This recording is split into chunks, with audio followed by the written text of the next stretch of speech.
Hello, welcome back to another episode of TV Hangouts with me, your host, Diego Crespo. But I'm not alone. I have another host who almost dropped something. I don't know what happened. My elbow has a mind of its own, apparently. Oh yeah, And I'm Mighty Sophia. yes, that is her name. It's me. It's okay. We're just a mess after the last episode of True Detective has us questioning everything. We'll get to that. As always, during this time of the TV season, Emily and I will be talking about Hannibal and True Detective. We're going to talk about that at the end. Right now, we are going to talk about a recommendation. We each have a recommendation for you guys. It's our newer segment, What You Watching, which we're just going to talk about what we're watching, and then we're going to recommend you guys watch it too with us. Emily, why don't you go ahead and tell me what you're watching?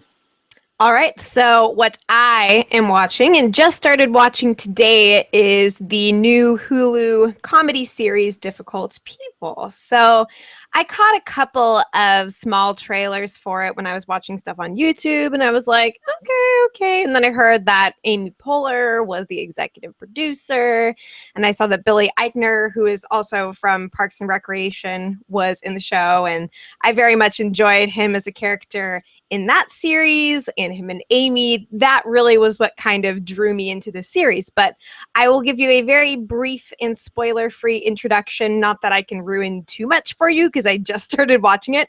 But yeah, so Amy's kind of spearheading the show. Julie Kessler is the main writer and also stars as one of the main characters, named Julie Klausner. So Julie Kessler is Julie Klausner and Billy Eichner is Billy Epstein. So as you can see, they're basically meant to play themselves, but not sort of altered, maybe caricatured versions of who they have been in their respective careers, kind of forging this interesting friendship together.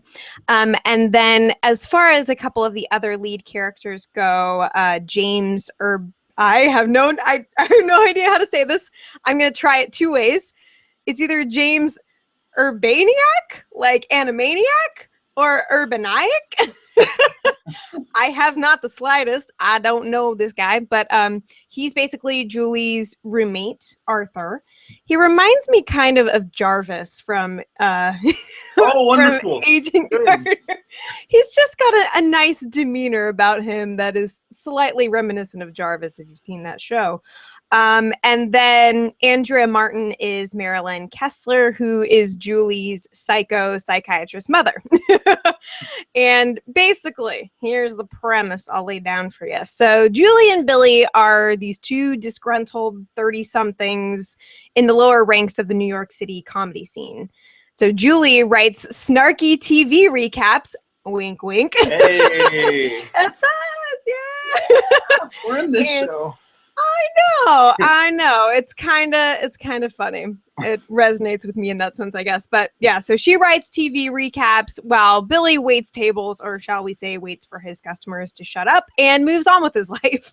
So basically, the two of them, Julie and Billy, are social media crazed, ironically aloof, and ridiculously indignant to basically everybody and everything in the world. And the first episode, without really getting into spoilery stuff, sees them conjuring up this bizarre entrepreneurial scheme to bottle and sell elementary school library drinking fountain water. This is their idea, and sort of shows the sense of humor that the two of them share. And for as despicable and difficult as these people are, I think that's kind of what is going to tether us to their characters in the days to come, because really they are reprehensible people. But they're kind of like us. They're kind of like a lot of us in our 20s, early 30s, sort of awash in the world, trying to figure out who the crap we are and what the crap is the world. The show so far deals really heavily in those kinds of themes. So yeah, that's just an example of some of their shenanigans, but they're pretty much both fed up with their industries, lives, and the world at large. Most of their friends have either moved on into the big leagues of comedy or have settled down to start families. And meanwhile, there's Julie and Billy basically raising hell in the land of in between, which I think that's something that resonates so much with me at this point in my life. I mean, I'm starting a career at this point, but yet I'm still like, what is the bigger picture? What is the trajectory? And all of these questions of life. And Julie's mother, too, sort of serves the purpose of trying to figure out what her daughter's place in the world is. Like, she keeps telling Julie, oh, you know, I heard about that Lena Dunham chick. I hear it's a great time for women in comedy. And she just keeps spouting that off like, it's a great time for women. It's a great time for women. And Julie's like, my life is shit. So it's that kind of disconnect between what should be, or those generalizations, and who these people actually are, and the way that they sort of are stuck just living for validation that they barely receive. Like, Julie sits on her phone and either deletes tweets that people send her hate for, or sits and waits and hopes for them to get big. And it's like, these are things that resonate very much with a lot of us. But it kind of reminds me a little bit of sort of the Unbreakable Kimmy Schmidt in reverse of sorts, because Julie is in a very different place of, she's over the world. Like, she's so over it, but yet is still trying to figure things out. Whereas somebody like Kimmy is starting to know the world anew after being locked away from it, and has all of this vitality in life and love. And Julie's on the complete opposite end of the spectrum. And then, of course, I think both Kimmy and Julie have two aspiring actor gay best friends, so that might be sort of the frame of reference for me. But it's very funny so far, firing on all cylinders pretty much. I don't have like any crazy strong opinion yet because I just got started, but I definitely think it's worth getting into, so that's my recommendation. Wow, okay, well, I'm definitely checking that out. My recommendation is a lot more, I guess, in a traditional light, more childish, because it's an animated series called Steven Universe, and I love this show with all my heart. And I've only been watching it for a few weeks, maybe not even 3 weeks. I think it's only been like 2 weeks, and this show makes me happy. I guess what it's sort of about, it's like really hard to explain. Not like Adventure Time levels of weird, if anyone's familiar with that, but still not normal in a good way.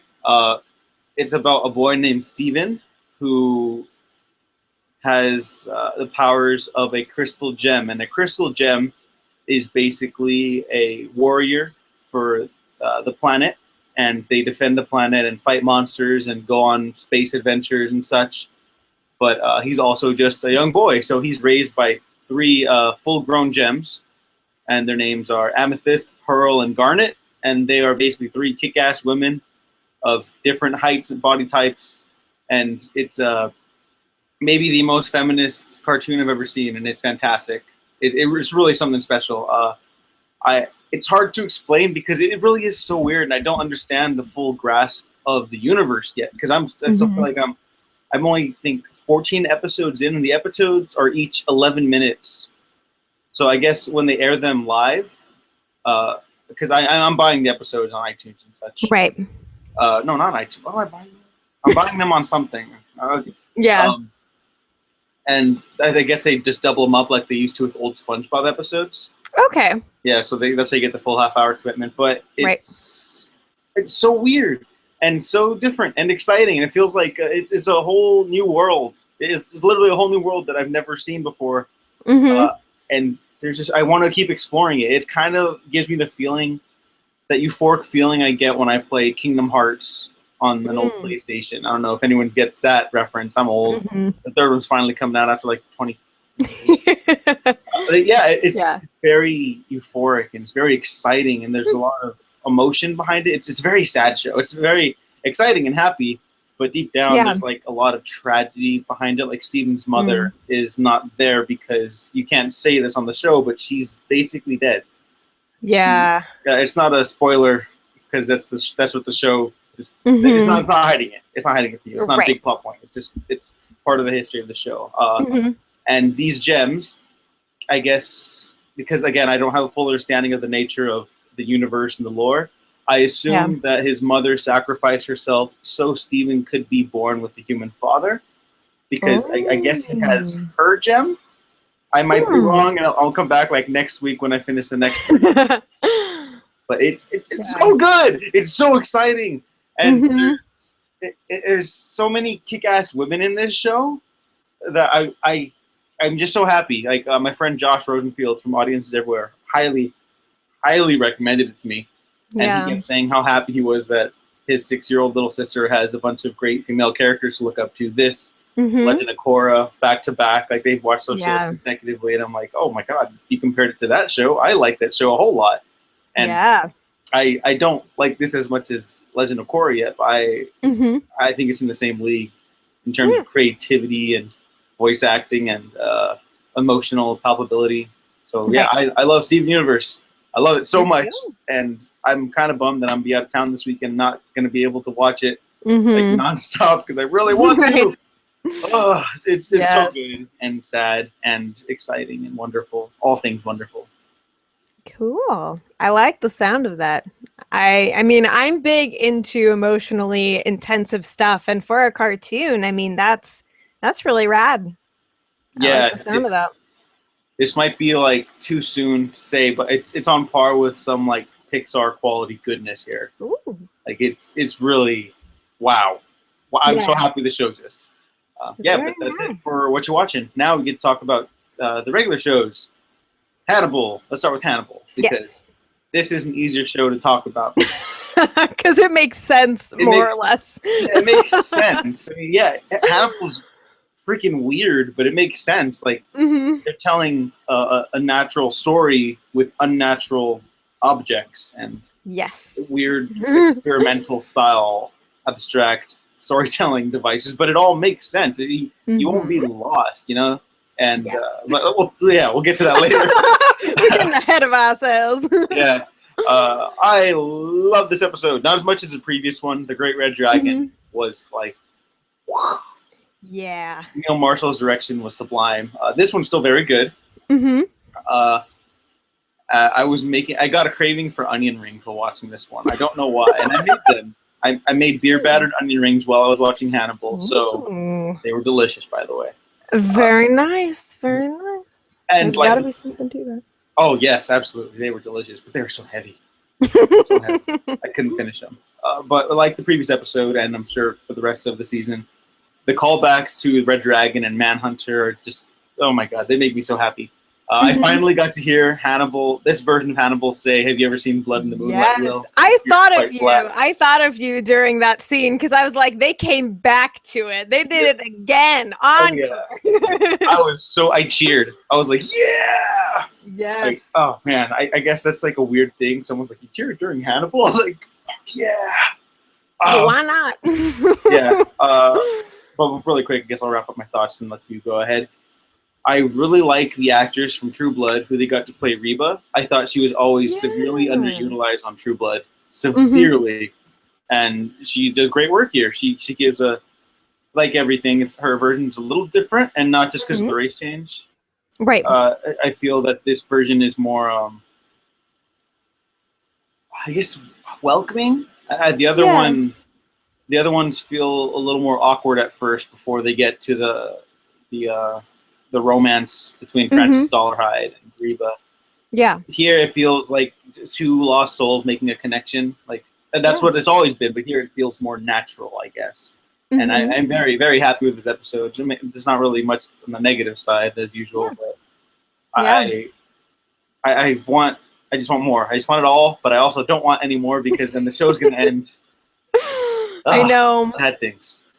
I feel ya. It's really strange because now that we've entered into the Red Dragon era, at least a lot of the comments and things, there's sort of a divide between Facebook coverage of Hannibal stuff and Twitter coverage, because Twitter is just like, save Hannibal, save Hannibal, save Hannibal. But when I see stuff on the Facebook page for it, everybody's sort of like, yes, we are coming to the natural conclusion. And I'm like, but it can't be done. Like, I still so violently throw myself against that. But was there anything else you wanted to say? No. Go ahead. Let loose.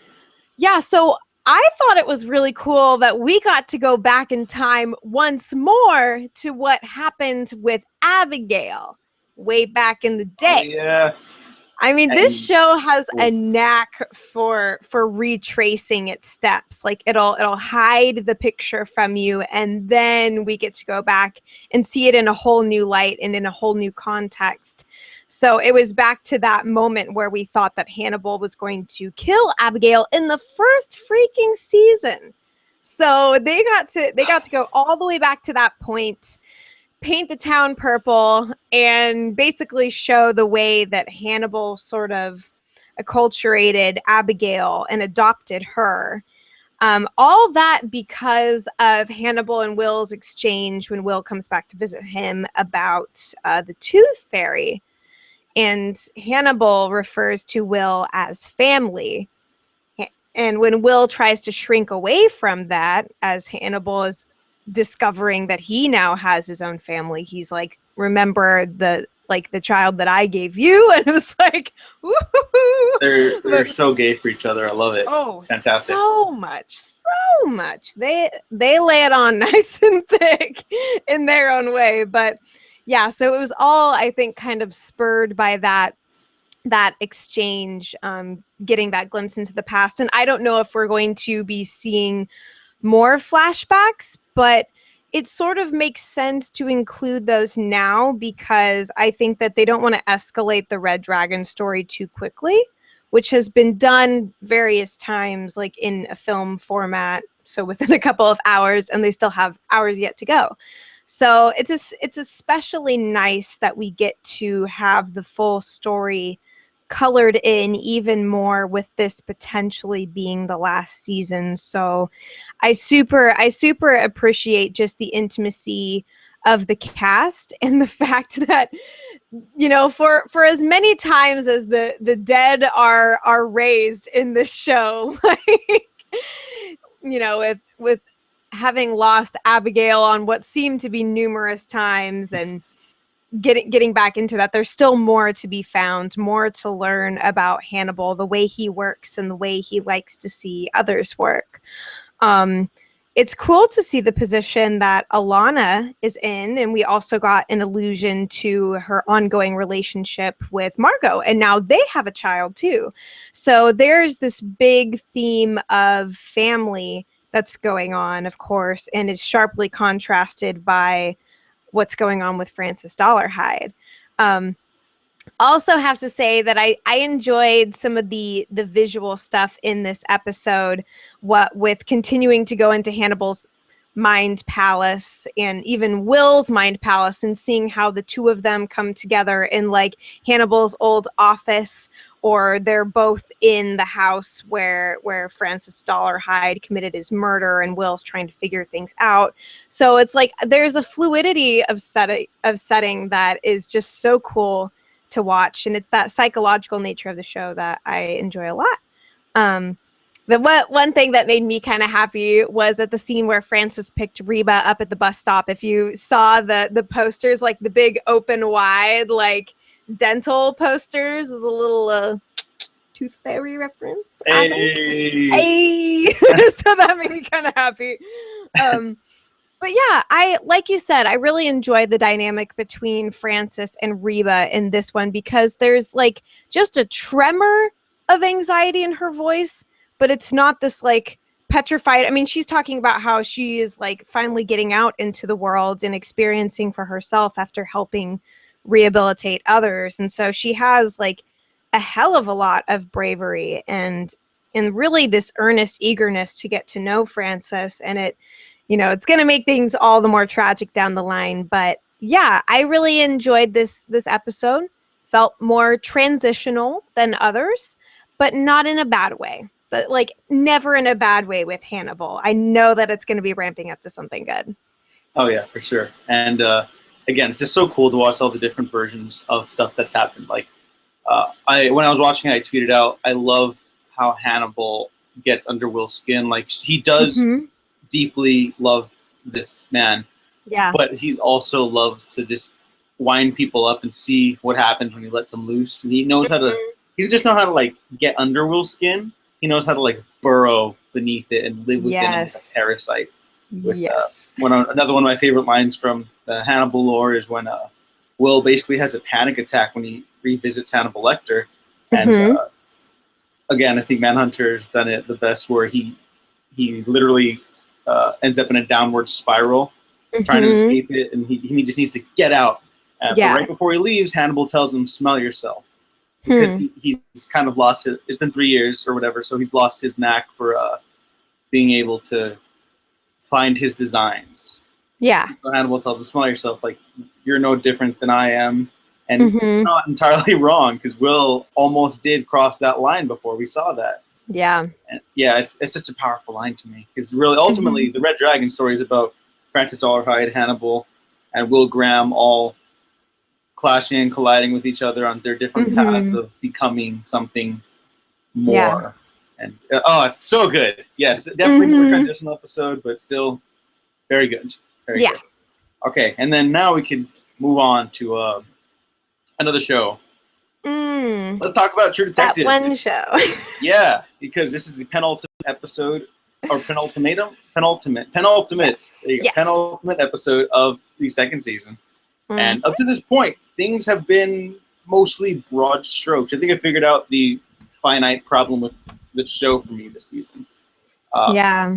there's no real standout characters. There's standout actors, but the characters, especially the supporting characters, all kind of blend into each other more or less. Yeah. And so when stuff starts getting revealed, like this paperwork that was so that had such an exciting finale for the most part in the previous episode, Mhm. it should have been like a big revelatory moment, or like, oh, because we know Vinci PD is like crooked from the get go, because Colin Farrell's Yeah. Ray was involved with them. He straight up said Mhm. it was clear to us. And Yeah. instead of like an exciting moment, it's like, who are these people? Yep. Yep. It was kind of taken away from a lot of us, I think. I mean, this was an incredibly divisive episode. I mean, I think the most divisive one yet, Mm-hmm. especially based on even from comments that I was seeing on my review of it on my channel. People were either like, yes, I was completely blown out of the water, confused and distressed and just angered that I had no idea what was going on. And so that sort of the revelatory nature of it was robbed from a lot of people who didn't realize or didn't have the time to grasp all of these names. It was name dropping the entire season. Like some of the characters that played the biggest roles in this conspiracy, as we came to find out, some of them maybe appeared twice, like In the background. prior. Yes, very much so. And we're more focused on the lead characters and their interactions with them than vice versa, than trying to figure out who the corrupt suits are, you know. Um, but then I saw there was a couple of people on my videos that were like, dude, this all makes sense. Like, what are you talking about? And I'm like, what are you talking about? Like, what? Like, How I'm did sure you if it was more fleshed out, it would make more sense. But because Yeah. they were referenced like in passing, things we've never heard of, people we've never heard of or hardly seen before, it should make sense. It just doesn't, because the execution's off. Yes. And I want to thank you because of your review, where you have an outline, a map of sorts to help people Yes. understand. Yes. I'm probably going to use that as the picture for one of the clips in this episode, because that Oh yes, please do. yeah, that helped so much. Yeah, because I legit did research to come to those conclusions. Like if I had time, I would have tried to start from ground zero, but I was just attempting to figure out what did we find out in this episode and how does it connect back to everything else. It's like I have never been more on both sides of the fence simultaneously than I have with this episode, because either it's brilliant writing in the sense that all of these things have been connected, but it's in the execution and the telling of it that just does not come across to the audience at all, especially for those of us who cannot instantaneously put a name to a face. I feel like I might have had more of a sense of what was happening if I actually knew, because it was like they were just talking about the names, like you said. And so I was like, I want to know who that is, and I've heard it said before, but I feel like I've only seen this person once, and so I found this. I found a couple of reviews where they actually posted screen caps of all those characters, and I was like, oh, okay. There is no way in hell I would have figured that out by watching the show like I have. Yeah, So, I rewatched the 4th episode because mhm. I wanted to show a friend the shootout at the end, Yeah, because I was like, that's still, I think, a really, really well directed scene, those final yeah. 10 minutes. And I skipped, I wasn't able to get the full 10 minutes. I got a little earlier, and then the police officer, one of the police officers in the background, is the Mhm. guy who confronts Woodrow with the mercenaries in the subway system. Mhm. I was like, Yep. oh, yeah, like you. I Yep. never would have remembered that whatsoever. Mm-mm. Yeah. Yeah. So it's the problem of kind of the unanimous thought in the fan community is that it's showing versus telling. They Absolutely. told us a lot and it just didn't stick. So I think that I hope that this is a learning experience for the writing team in the season to come, because again, it's crazy to see how everything has all been connected in the background and how like everybody's been drawn into this. But it's really hard to appreciate and to feel the just how crazy it all is without going insane trying to pick up the details yourself. So it was very frustrating. Like, you know how I was telling you I've been holding my breath this whole season. It's like I was still holding my breath and then they just punched me in the stomach. Like just pounded me right in the abdomen and I just got the wind knocked out of me because I was like, this is crazy. I don't get it. I'm upset. That was my progression because I felt mad that I didn't get it. You're not Yeah. at fault. You're not at fault here. Yeah. If this type of reaction's happening all over the place, like I think the first reaction to the like overwhelming negative slamming of the second season, like the immediate reaction, I thought was overdone. I thought that was Yeah. over the top.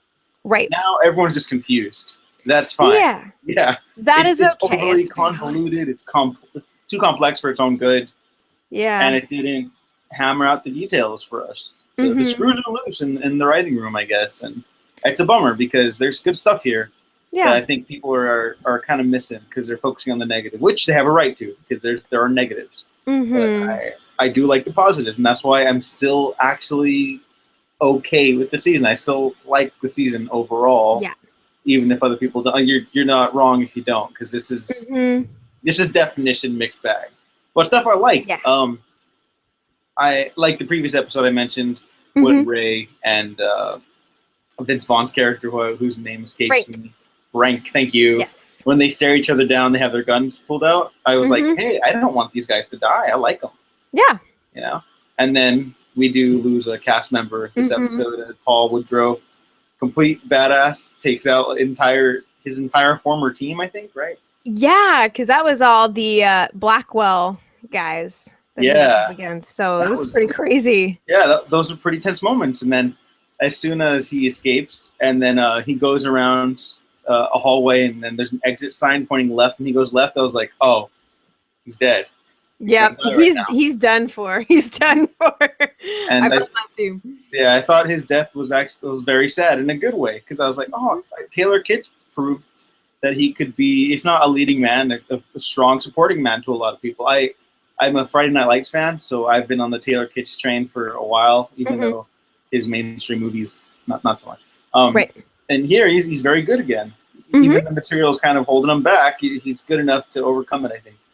Yeah. And his death scene, I thought, worked well because even though we have no idea who these characters are that are behind everything, apparently, it Right. doesn't make sense that someone involved with shady dealings and such will not face their Mhm. opponent face to face. Will shoot him in the back. I thought that Yeah. worked well. And as Paul cried out, "No," I was like, "Oh, I'm sad. That's a I bummer." know. 'Cause Yeah. it was just like that rage. Like there's such For as much as we get to see this rage in characters, like, well, everybody's got a sense of rage. All the lead characters do. They just Mhm. express it differently. Like, it's sort of a cold rage that we get from Annie a lot of the time. It's a very explosive rage that we get from Ray, and even to some extent in Frank too. And so getting to sort of see that, like, rage against the dying light moment with Paul was really intense, and I felt that, like, for as confused as I was up until that point, that nonetheless did register as a really powerful moment. And of course that's being contrasted with Annie and Ray sort of having their like end of the world affair in the motel room, and like Yeah. it all just felt so crazy. Like, the parts that did make sense and that I did get were very impactful for Mhm. sure. So and getting to see, like, Ray set fire to the casino Yeah, that stuff and all was that fantastic. jazz, that was a long time coming, and felt really good to finally see him fight back in some kind of meaningful way, and that was with fire. Hmm. Yeah. I also really enjoyed how, well, Annie and Ray are officially on the run. They're wanted for murder, Mm-hmm. and it's exciting to watch them, or at least Annie, because he has lost connection with his family already. He's already cut ties. Yep. Annie's protecting her family. Her former partner helps them head up Yep. north, and then Woodrow's putting his mom and his fiance into hiding, and that Mm-hmm. stuff. I was like, yeah, be so much more impactful if we got to understand where they came from better. But even as it Yeah. stands, it was well done. So it's Mm-hmm. again mixed bag, but a sweeter mixed bag than sour. Yeah. And what do you think of Annie and Ray giving in a temptation? Because I feel that it worked, because it's not like Mm-hmm. they're in love or anything, or they're forcing a romance. It's like, we're Yeah. probably gonna fail and die, and no one's gonna find out what happened to us. So let's just go for it. Yeah, that's kind of how it struck me. Like, because it seemed originally that the show was going to set them up to sort of have, like, the partner romance, and then that gets sort of blown out of the water midway through. Like, everybody's in really disparate places, so seeing them come together after everything that's transpired, I think, at least makes it more impactful than predictable. Like, the circumstances of their fleeing are very different. Of course, like, Mm-hmm. Annie originally comes on to him while she's still sort of drugged up, and she's trying to make herself feel better. He turns her down and is like, "Ah, you're too good for me," whatever. Um, and so then they have that long scene in the room where they're just looking at each other, and they're just so messed up. And I think realizing, like, okay, time to cut the crap. Like, we are both screwed. Like, Yeah. chopped and skewered. There is no way out of this, and all we have right now is, like, each other. And so it felt very, very necessary in that way. And just even sort of the way they were, like, holding each other before they fell into bed was like, there is this sadness. It's like they're mourning or something. Like, they're Mm-hmm. mourning the loss of just everything. And like, when Ray asks her, like, do you miss it? And she's like, miss what? And he's just like, anything. And they're like, oh. Yeah. So it was this, like, it wasn't this, like, ooh, sexy, steamy. It was sad. It was really sad, but I liked that. And it's going to make them fighting back this upcoming week very, very powerful to watch, I think. So that was, yeah, it was kind of cool. Yeah, I agree. Well, we got a 90-minute finale coming up. Hopefully, it delivers it. I think the finale is going to make or break the season entirely. I think people can Yeah. kind of look back at it with, like, recontextualizing it down the line if it's good. If Mm-hmm. it's not and has the same issues plague the rest of the season, Yeah. people are just going to drop the show, I think. Or at least more people are going to drop the show. Mm-hmm. But yeah, on that note, I guess let's just wrap it up. Emily, where can the people find you? So you can find me on my YouTube channel, talk about a lot of TV stuff there as well, at M Mighty Sophia, EM, the word mighty, SOFIA, which is also my Facebook and my Twitter. So that's kind of the trifecta of my stuff. All right, and then of course you guys can find me on Dago Waffles on Twitter, at audienceseverywhere.net for all my movie reviews, such, and news roundups, and more stuff coming on the Waffle Press weekly podcast, all that jazz. I am not going to be available again for Hogwarts podcast or Spidey Cast this week, but next week I'll be back and I'll post clips of audio so you guys can follow those on iTunes as well, and lots of other cool stuff. I'm also doing a segment for August. It's called Let's Talk, and we'll talk about an individual movie. So August is a themed month of science fiction, and each month will be themed a different theme. September will probably just be like favorite movies because it's my birthday month and I'm selfish. So August, yes, the first one goes up tomorrow. So look out for that. I'm talking to Sean K. Curitan from audienceseverywhere.net and Screen Rant. I'm sorry, Sean, if I forgot which screen thing it was. Yes, definitely check that out. We're talking about silent runnings. And yeah, that about does it here. So thanks for watching, guys. Like, subscribe, and all that jazz if you liked it. Definitely check out Emily's stuff. We have been professionally unprofessional.